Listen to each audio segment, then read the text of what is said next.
Ladies and gentlemen, record geeks, retired plate spinners, and millennials who want to impress their parents with their record collections. Welcome to the Rhino Podcast, brought to you by Rhino Records. Get ready for new releases, deep tracks, and conversations with your favorite artists and bands, and balloons for the kiddies. And now, your hosts with the most, Rich Mahan and Dennis the Menace. On this episode of the Rhino Podcast, executive producer John Hughes speaks with David Schelzel of the Ocean Blue.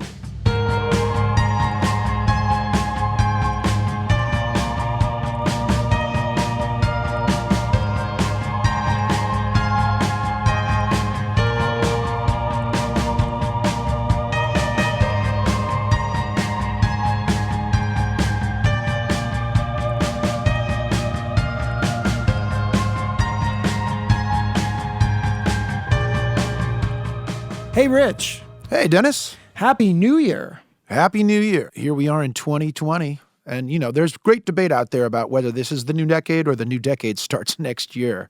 Either way, we hope you had a happy and healthy holiday season with your friends and family. Yeah. Did you get, by any chance, Rich, did you get any gifts that had the Rhino label on them? I feel like I get gifts from Rhino all the time, so I was... Well, and you know what that leads to? Are you implying that we're Rhino insiders? We are happy to announce a brand new Rhino program called Rhino Insider. And Dennis, you may ask, what is Rhino Insider? Hey, Rich, what is Rhino Insider? Glad you asked. Rhino Insider is our new loyalty program for music fans in the United States and the District of Columbia, legalese. It's free to join, and you earn points by partaking in activities and connecting with us. So then you can use your points to redeem for rewards. So here's how you earn points. You engage with Rhino on social media. You can tell us what kind of music you love, read articles on rhino.com, and of course, our favorite, listen to Rhino podcasts, watch videos, make purchases on rhino.com, and you get points for all of this, which then you can redeem for cool Rhino swag and discounts. You can get U-turn turntables, vinyl, box sets, exclusive content, and discounts on music at the Rhino store and much more. And here's a very cool thing. The first 100 Rhino Insiders to earn 15,000 points win a Woodstock Back to the Garden 5 LP box set. Whoa. Pretty cool. And Dennis, I think that you and I are both pretty sure that most of the people listening to this are already doing a lot of these things that they can earn points by. So we encourage you all out there to sign up and get credit for them and claim your loot because you're already doing it anyway. If you're obsessed with Rhino, this is a no-brainer. So Dennis, you may ask, how does one become a Rhino Insider? I do ask that. You go to rhinoinsider.com and click the Become a Rhino Insider button. You'll get an email asking you to confirm your email address, and once that's done, you can start earning points. So again, join Rhino Insider at rhinoinsider.com. Today on the Rhino Podcast, executive producer John Hughes got to sit down with David Schelzel from The Ocean Blue and discuss the band's career arc, their early albums on Sire, the albums that came after that, and what they're up to today. Did you know Seymour Stein loved the band so much he gave them a 3-album deal, and they were teenagers in 1988? That must have been so exciting. Can you imagine being a young musician? You've got your band with your high school friends, and you get signed to maybe the coolest label of the 80s. And the record went right on Club MTV with the one and only Downtown Julie Brown being a fan, and then hit number 2 on the alternative charts, their first single. And their first 3 albums were on Sire, and that's why we have this podcast today. And their new album is called Kings and Queens, Knaves and Thieves. And that, for people who don't know this band, it's going to blow them away because the music was so of its time and yet timeless. It's one of those great bands that maybe flew under your radar, but you're going to really enjoy listening to this music because I guarantee you it's going to sound familiar. Let's go to John Hughes and hear his conversation with the Ocean Blue. Ask me, John.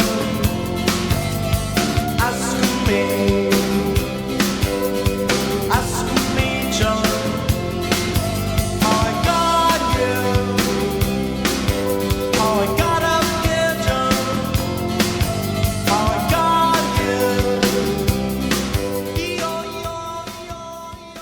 I know who you are, David. Why don't you tell everybody listening who you are? I'm David Schelzel. I'm the singer and songwriter for the Ocean Blue.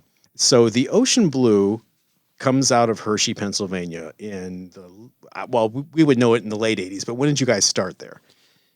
So we met when we were in junior high, high school, middle school, and we started making music together pretty early on, but really didn't play out or do anything publicly until we were late in high school. And that would have been, 86, 87. Was it possible to do that back then? I mean, it's crazy if you think about kids in high school now starting a band and playing out. Well, it was crazy then too. I mean, we could not play in a lot of clubs when we were underage, and in those that we could, there were a lot of tricks. We couldn't. We got sequestered to the dressing room. We couldn't go out in areas where they were serving alcohol, so it was a little tricky. And we really wanted to play all age clubs, and there weren't that many. So when does Sire Records enter the picture for you guys? After we had been sort of being serious as a band, we got ourselves a manager in New York. He was a guy that had ties to the area we're from, South Central Pennsylvania. We started working on some demos of our songs, and we had been playing out for about a year, which we really hadn't done up to that point in time. Some of us were still in high school.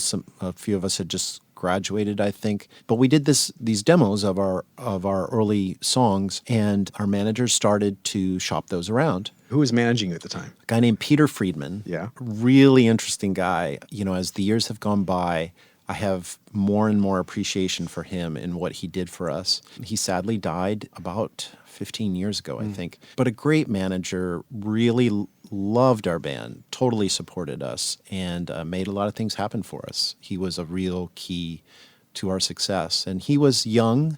He had just moved to New York. He had a lot of young friends in the music business, a guy who worked at SBK EMI, Danny Keaton, who was very instrumental.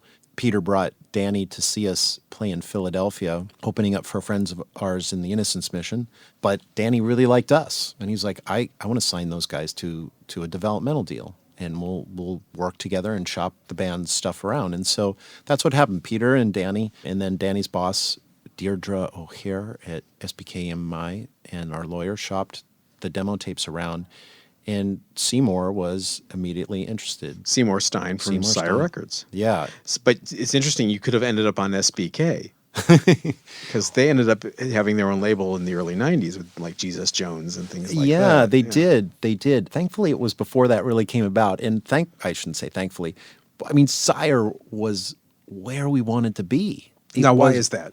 Well, it was the absolute coolest label in the 80s for America. Seymour was signing super interesting bands from England that we loved, but American bands, people who were making great records.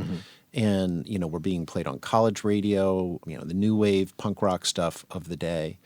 And so, when I looked at my collection of music, I mean, half of it easy was on Sire Records. I can remember, just you and I were talking earlier about our reissues on vinyl on Sire. It was really important for us to use the Sire imprint because I just have that memory as a teenager, getting out my Aztec Camera record or my Echo and the Bunnymen record or the Smiths record, and there was that Sire logo.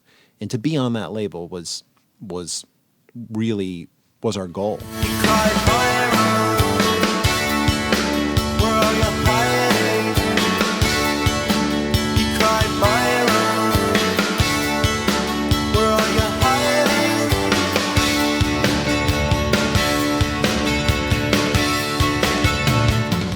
And so we were ecstatic when Seymour expressed interest, and there were a lot of other labels too. Like who? Can you remember any of them? I'm curious. I sure can. I've got a Clive Davis story if you want to. Oh, I love a Clive Davis story. Of course. So one of the bands we really liked at the time was a band called The Church. And The Church had recently signed with Arista, and Arista was trying to branch out into alternative music or whatever it was, the music that we were making. And that The Church was one of their signings, and the A&R guy that had signed them was really interested in the Ocean Blue, and he's like, I think you guys just be great. Our label's really going in this direction. Yeah, we're more of an R&B label historically, but we want to be here and now too. And so they set up a private showcase for us for Clive Davis in New York, rented out a rehearsal studio space. I remember Kiss was rehearsing next door, of all things. We got to meet Gene Simmons as he was on the payphone. We set up in this very dark, small rehearsal space and sat around for about a half hour waiting for Clive Davis to just kind of show up. And he arrives by limo, completely silent. He walks into the room, sits down, and looks at us with expectation. We're just standing up there. So we play a song, and in the first chord, my string breaks.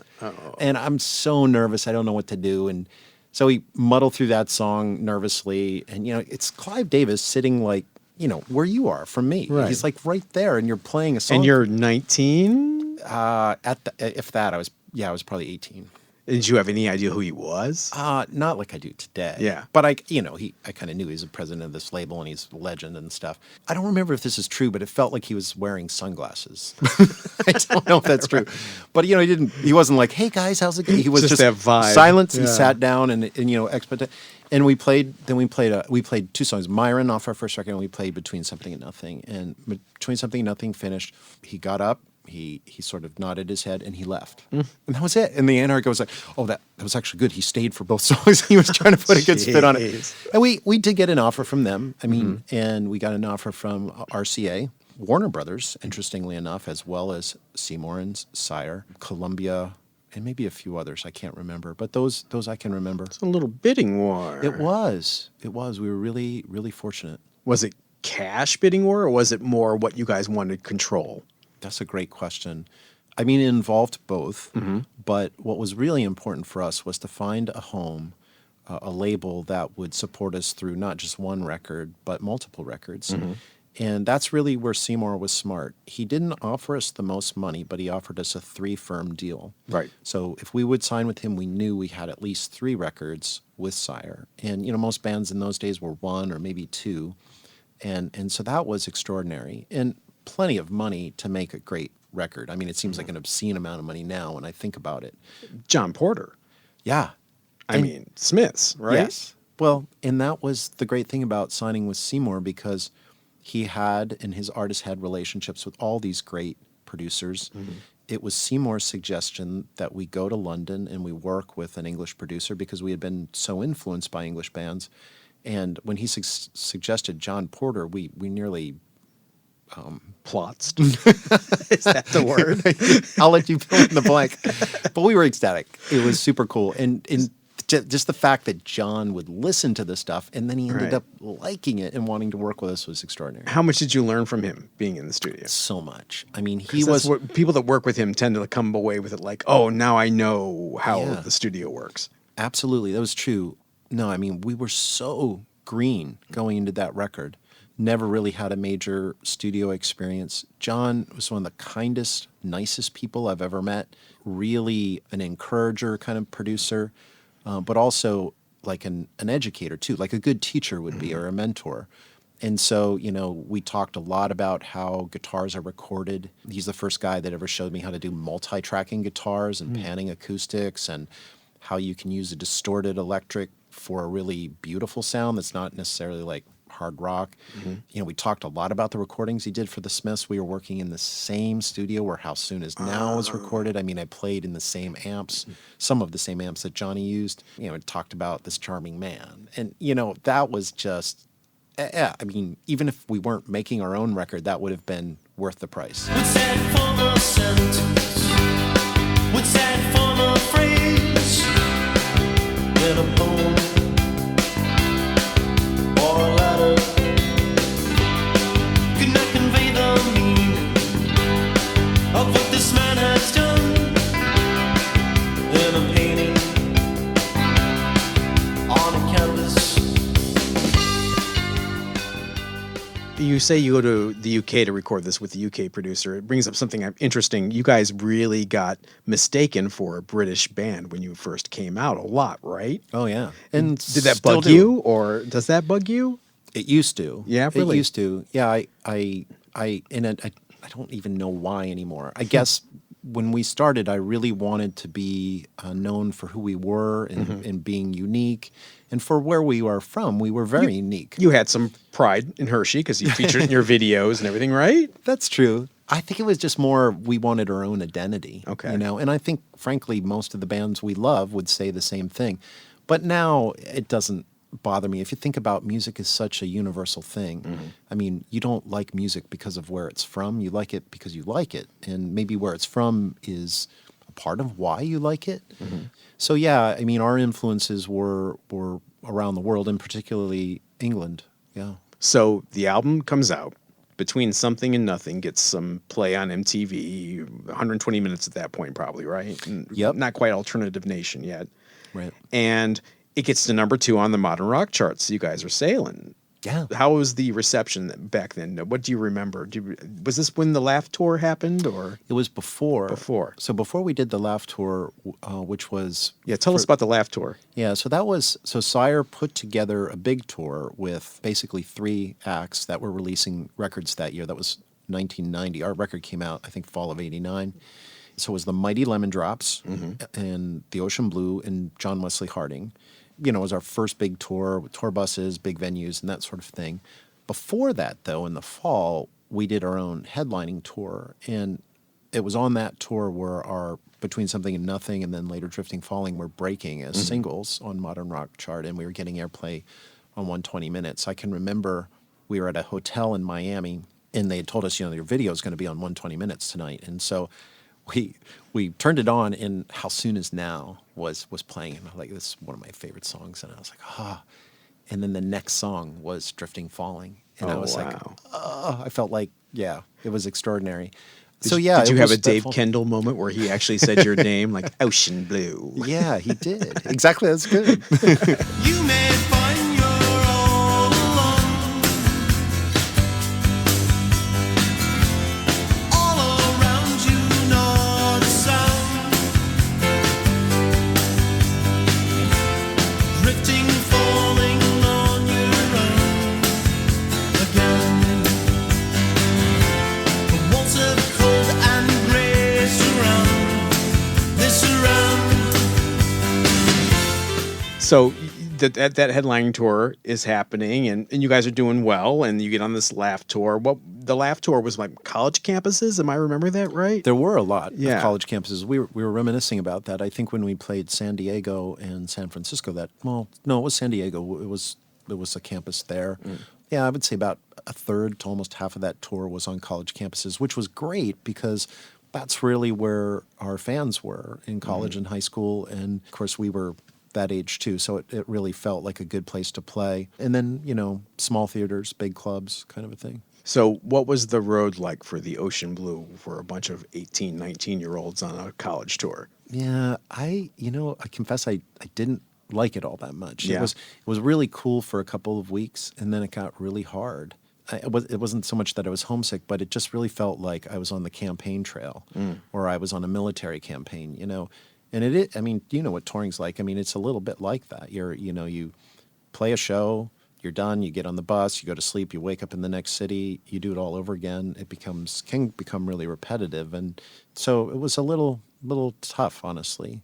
But along with that, it was wonderful too, because people were buying our records. We were playing for crowds that were super enthusiastic and excited to see us. They pay you to travel, and you sing for free, right? Yeah, that part of it was really good. I love the blue of night on frigid winter days. I love the crystal light on frigid winter days.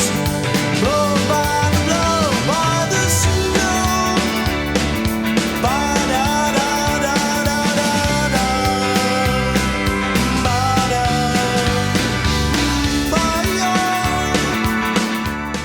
The first album does well. Then you kind of take the reins for the second album, Cerulean, right? You produce it Producing, yourself. yeah. My first question is, how did you convince the record company to let you produce your second record yourself? Seymour and Howie Klein, the GM, were really cool about giving bands artistic freedom. I mean, I think they would try to prevent you from driving off a cliff with what you wanted to do, but Seymour was always like, no, you know, the artist knows more than anybody how they should sound. And we did work with a great engineer, actually 2 engineers. We worked with a great recording engineer and a great mixing engineer. But the production, we did. There was definitely a certain sound I wanted that record to have. I wanted to have a mood and an atmosphere. And, he really respected that and gave us a lot of freedom. When I think about it now, it's extraordinary. Is it fair to say that the Cocteau Twins were a bigger influence on that record, or am I projecting? No, it's fair to say. And just to expand it, I mean, after we did the first record, I discovered and started getting into just the whole 4AD catalog. So Cocteau Twins for sure, but, their Project Moon and the Melodies, Dead Can Dance, right. This Mortal Coil, just the art, the vibe, the whole atmosphere in space. I mean, maybe, I don't know if that's dream pop or what it is, but that sound. And of course, nobody's like the Cocteau Twins. They're a thing unto themselves, and they're beautiful, and I don't think we sound anything like them, but that element of space and atmosphere and haunting beauty, I really wanted to go after that. There's a real Robin Guthrie effects pedals stacked on top of each other sound on that record. And absolutely. And, that's there. I mean, there were, my big guitar heroes are Robin, of course, but before him, The Edge and Will Sargent and Johnny Marr, and particularly The Edge and Will Sargent, I mean, lots of reverb, lots of big sounds, not flashy solos so much. And those atmospheres I was really into. And when I heard Robin's work in that time, I was just transfixed. Blue skies come down on me. White clouds now in view. And it rained 40 days, and it rained 40 nights, Blue skies come down on me. you're not going to remember this, but we met in 1993 at Peabody's Down Under in Cleveland, Ohio, and I was backstage, and I asked you about this record, and I told you it was my favorite of the three that were out at that time, and you told me, yeah, this one almost broke up the band. And I remember you saying that. Is that an accurate quote, or is that how you were feeling Beneath in the 93? Rhythm and Sound? Or Cerulean? Cerulean. Yeah. Yeah, it did. I think I was probably more strong-willed on that one than any other record. The guys that I started the band with, and Steve in particular, our keyboard player and sax player. Steve Lau. Right. I mean, we were all best friends growing up, and I think on the first record, there was a lot of collaboration. I would bring a song to the band, but we would work many things out in rehearsal in Poppy's basement, basically, at Bob's house. But on the second record, I really demoed up most of that on my own, on my 4-track, and brought it to the guys and said, this is the way it's going to be. And I think that, as I think about it now, very naturally probably created some friction. And Steve was also getting into, I mean, you think about it, the early 90s, the sort of, what's rave stuff? Like Manchester. Yeah, exactly. And Steve was yeah. really into that. And then shortly after that, electronic music, which I totally dig, but it wasn't like what I wanted the Ocean Blue to be. Right. And so I think we had more of these artistic tensions within the band in making that record. And, listen to that record, there's no sax on it. Right. Some of the keyboards are stuff that I did or Rob did, our drummer. So I think, there was some tension there. But it ended up being a bigger record than the first record. Yeah, I think that's right. Well, you would know. Yeah. Yeah, I mean, I feel like both those records, I think they eclipsed the third record that we did in terms of sales, yeah. Pieces of dreams, maybe pardon the seams, but she twists and she whirls, dismissing it all away. Wasn't quite the same as it was yesterday. But you have Ballerina Out of Control that gets a lot of MTV play. Yeah. So, and Cerulean, the title track, and even Mercury. You had working 3 singles now, and you're getting to a critical mass. Ripped into, then pasted back again, then crumpled up inside, then tossed aside. You know that it feels so bad.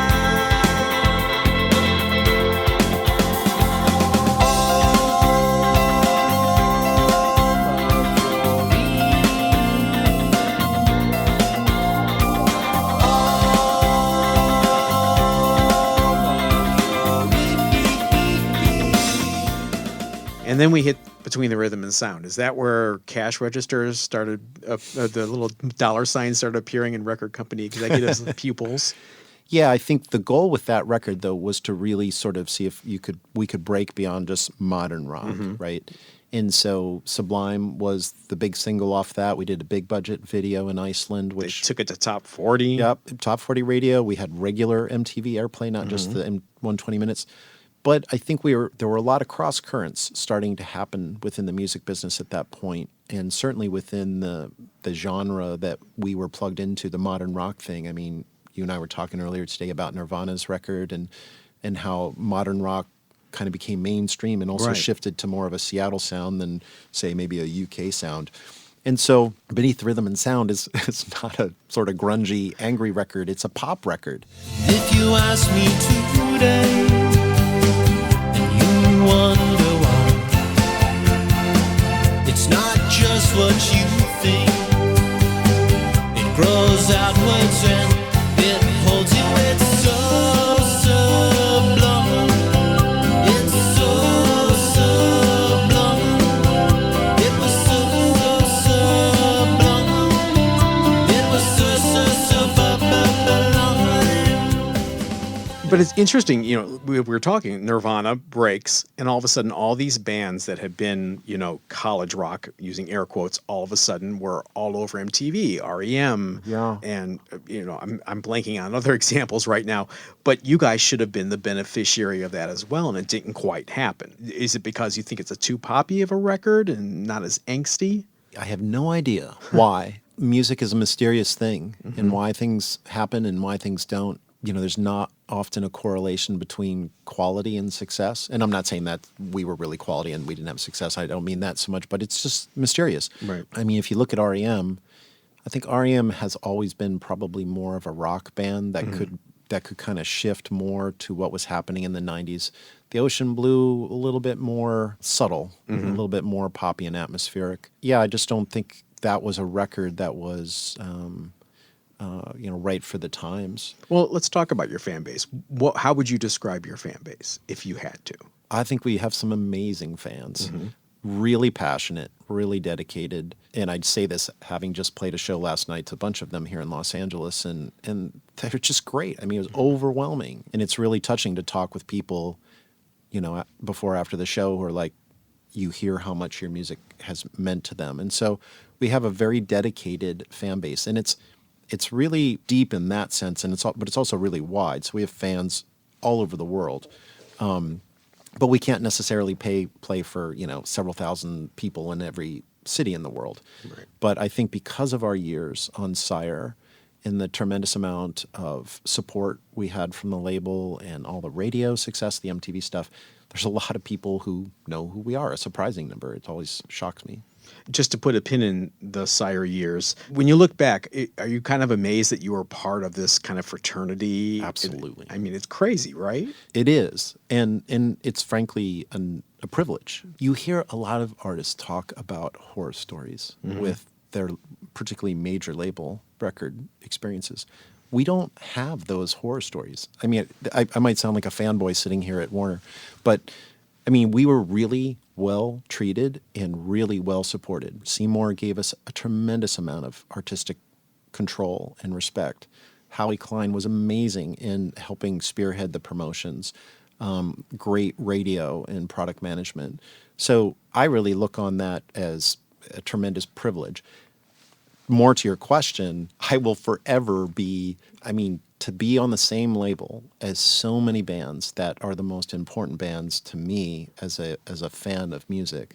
Yeah, I wouldn't trade it for anything. When I stopped and thought about it, when I figured out, when I stopped and thought, faced the road, so crazy in my head, in my head, in my head, over all the things I have read, things I have read, things I have read. The last Sire release was the Peace of Mind EP. Yeah. Which is now available digitally for Thank you. the first time in okay for the first time in I don't know since it was released, right? And if you haven't listened to it, I would encourage everybody to go, because it's a great cover of the Smiths' "There Is a Light That Never Goes Out" that you guys still covered it last night. Yeah. But also a really great B-side called "Sea of Green." Now, am I right in assuming that that's all you? In what sense, all me? Is that just you on Sea of Green playing everything, or am I wrong? I didn't play drums. No, well, It's almost like a home demo of you stacking things up. it kind of is Yeah. on the guitar front, because that song is mostly guitar. I mean, it's a big wall of guitar sound. Yeah.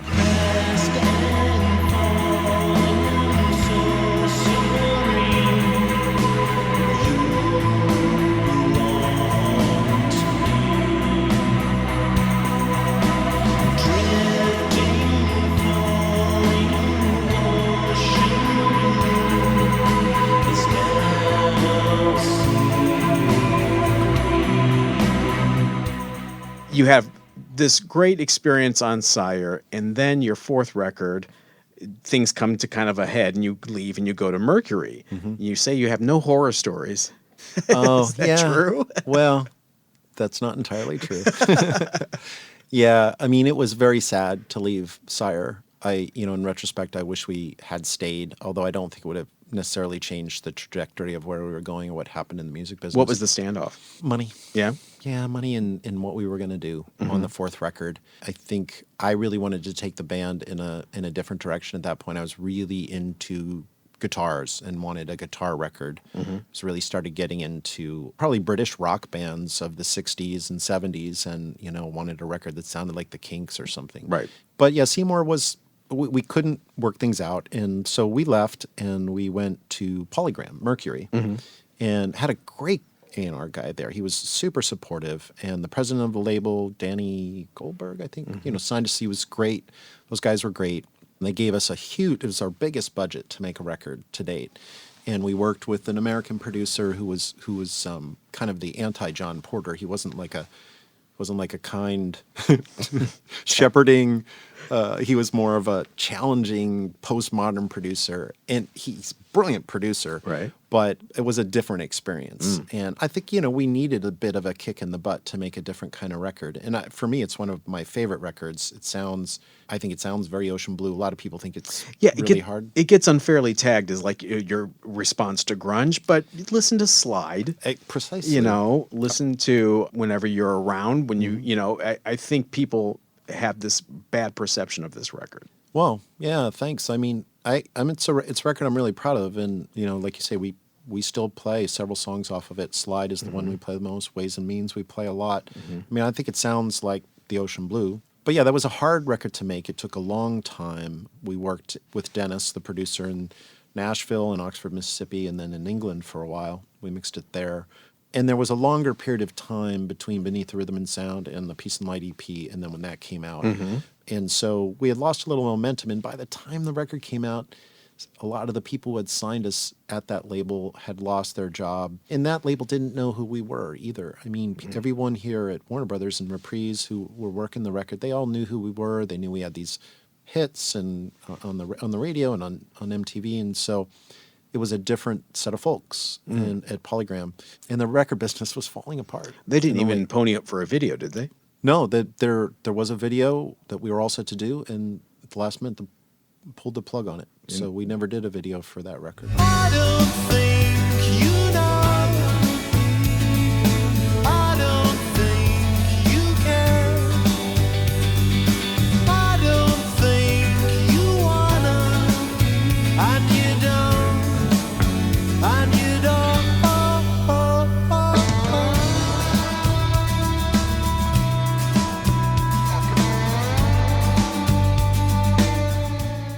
So after See the Ocean Blue, you guys kind of take a break. Well, we started working on a new record, which became Davy Jones's Locker. Right. And when it became apparent that things were really falling apart in the late 90s and Mercury really wasn't interested in doing the record, they would have done it, but it was not looking like a smart thing to do. We negotiated our way out of that deal. Oh, so you did not get dropped. You guys Technically, yeah. no. Okay. I mean, it was a mutual parting of the ways. Right. I had a year or two where I was really trying to figure out, do I really want to try to go out and get another major label deal or not? And I was turning 30 and, I want to go to grad school. So that's what I did. So what'd you do? I went to law school. I Right. ended up going to law school, yeah. So I spent some years doing that. But my first year of law school, we got contacted from an indie label, a guy named Skippy who had a record label called March Records. And he had worked with Peter, our A&R guy at Polygram. And he was a fan. And he's like, man, I know you guys are working on this record, Davy Jones's Locker. I'd like to put it out. And I think we maybe even had put it together and we're starting to release it. Just wouldn't have been online at that point. I don't know, maybe mailing list or something like that. And he's like, I want to put that out on my label and I want to book you guys some shows. And Wow. I thought, okay, yeah. And so we started playing out and we released that stuff with him independently, and it was actually kind of successful. And then we thought, I got inspired to work on another record, which was Waterworks. Ed Ronnie really started writing a lot of stuff that I thought was great. And I'm like, wow, I don't have the time to finish all this stuff. So Waterworks came out and it's kind of a half David, half Ed record. Right. After David Jones's. But David Jones's really is the lost Mercury Polygram record. Denmark came and Denmark my soul. Denmark came and Denmark my soul.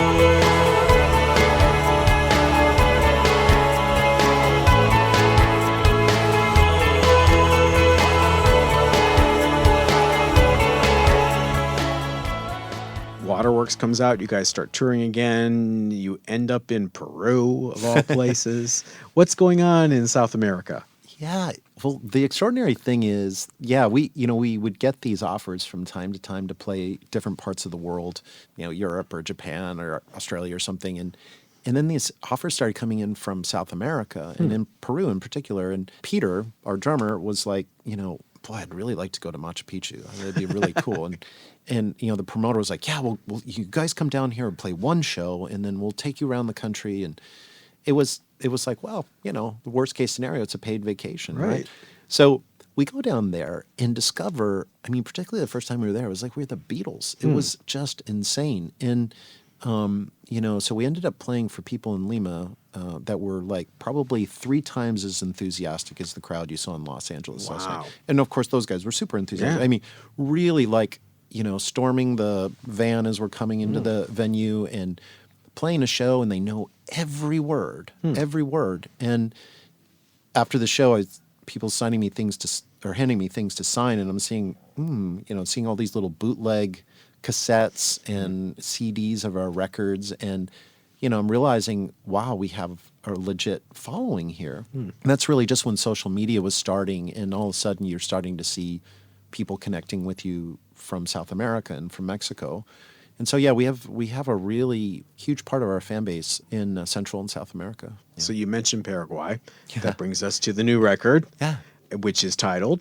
The new record is Kings and Queens, Knaves and Thieves. And there's a song on it called Paraguay, My Love. Yes. Which is, I'm guessing, inspired from your trips down there. It is, yeah.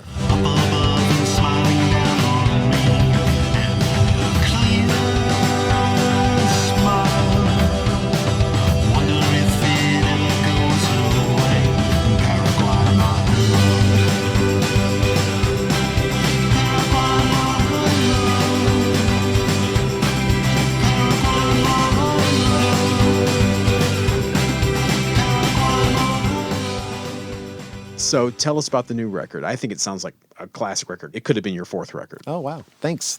Yeah.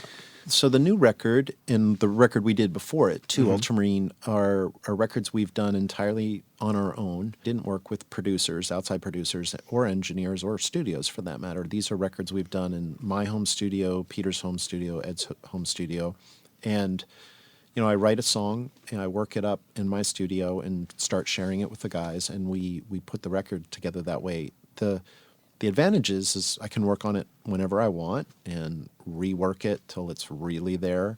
The disadvantage is it takes a long time to make a record that way, because we're not sequestering ourselves away for weeks or months to do it. and get it done. We're working on it bits at a time.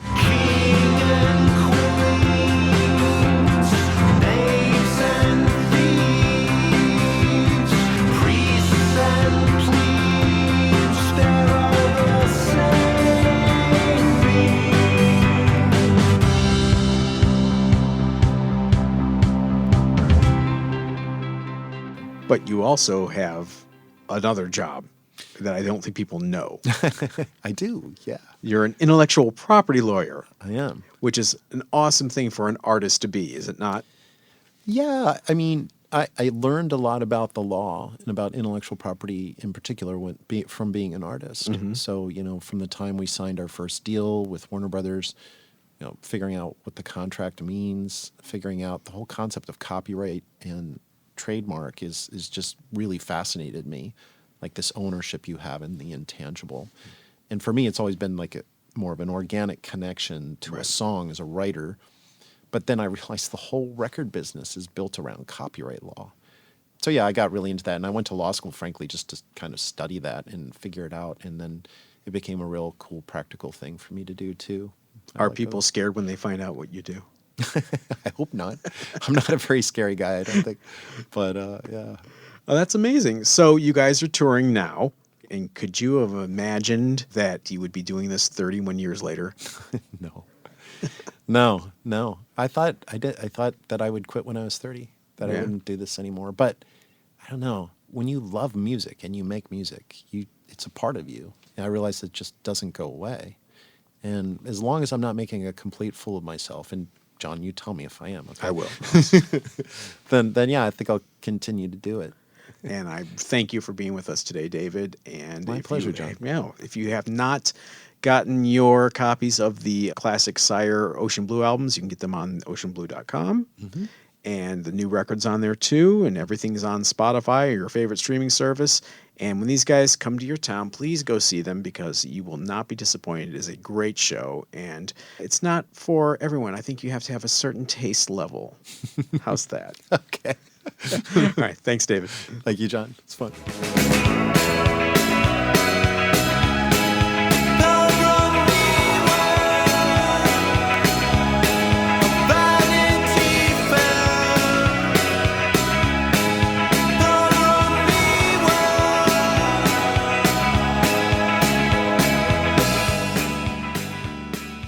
Well, Rich, I think that conversation confirms the fact that if you were not into the Ocean Blues music, it's time to discover it in a major way.